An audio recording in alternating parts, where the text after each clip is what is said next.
ஹாய்ங்க, இன்னைக்கு நம்ம சேனலில் மாம்பழம் வச்சு தான் ஒரு டிஷ் செய்ய போகிறோம். அது என்னென்னு போய் பார்க்கலாமா?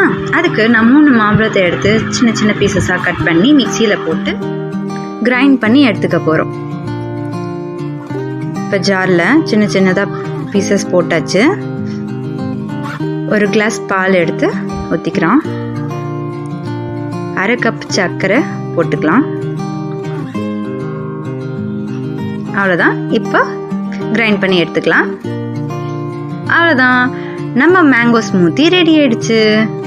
நீங்களும் ட்ரை பண்ணி பார்த்து எப்படி இருக்குன்னு கமெண்ட் பண்ணுங்க. வேணும் அப்படி மறக்காம சப்ஸ்கிரைப் பண்ணிடுங்க. Bye bye. டாடா.